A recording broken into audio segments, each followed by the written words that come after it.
गरुड़ पुराण के 15वें अध्याय में संतान प्राप्ति के उपायों के बारे में बताया गया है। साथ ही इसमें बताया गया है कि कौन सा कर्मों से संतान में गुणवान, चरित्रवान और सत्यवान का गुण प्राप्त होता है।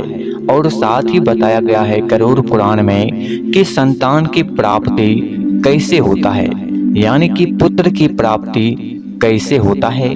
गरुड़ पुराण में बहुत विस्तार से बताया गया है। तो दोस्तों, आज आप इस वीडियो में जानेंगे पुत्र की प्राप्ति कैसे होता है, क्या करने से होता है, कौन सा कर्म करने से होता है। चलिए जानते हैं।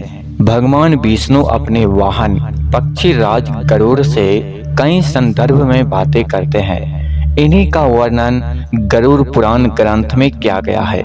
इसमें जन्म, मृत्यु, पूर्ण जन्म, स्वर्ग नरक के साथ ही ज्ञान, विज्ञान और नीति नियमों के बारे में भी बताया गया है।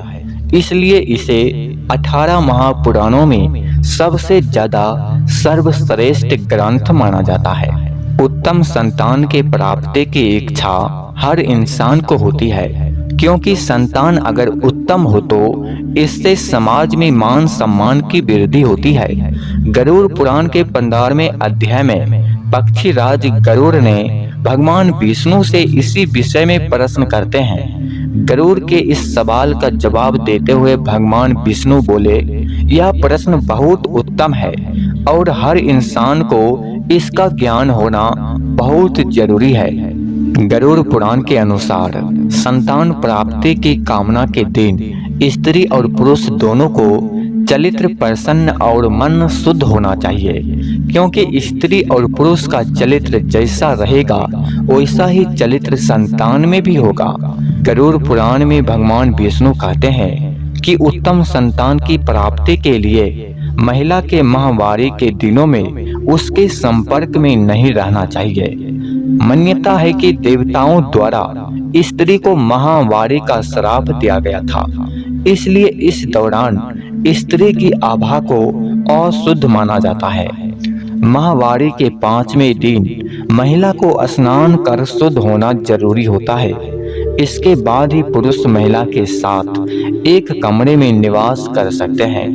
हालांकि संतान प्राप्ति के लिए भी यह समय अनुकूल नहीं होता है। अब आपके मन में एक प्रश्न आ गया होगा कि माहवारी किसे कहते हैं। चलिए पहले आप ये समझ लीजिए, तब इस वीडियो को आप अच्छी तरह से समझ पाइएगा। दोस्तों, माहवारी का मतलब होता है हर स्त्री को महीने में मासिक पीड़ा होता है, जिसे मायंस भी कहा जाता है। उसे ही कहते हैं दोस्तों माहवारी। माहवारी के 7वां दिन पश्चात महिला देवताओं और पितरों की पूजा करने योग्य मानी जाती है। इसलिए उत्तम चरित्र या चरित्रवान संतान के लिए 7वें दिन के बाद ही गर्भधान के लिए प्रयास करें। उत्तम संतान प्राप्ति के लिए स्त्री और पुरुष को पहले स्नान कर अपने शरीर को स्वस्थ कर लेना चाहिए। अब आपको यह जानकर बहुत हैरानी होगा कि गरुड़ पुराण के अनुसार पुत्र प्राप्ति के क्या उपाय बताए गए हैं। चलिए जानते हैं। मान्यता है कि सम दिनों में गर्भधान से पुत्र और विषम दिनों में गर्भधान से पुत्री की प्राप्ति होती है। गरुड़ पुराण के अनुसार पुत्र रत्न की प्राप्ति के लिए महिला के मासिक धर्म समाप्त होने के 8वें, 10वें, 12वें, 14वें और 16वें दिन यानी सम दिनों के मिलन से पुत्र प्राप्ति की संभावना अधिक होती है।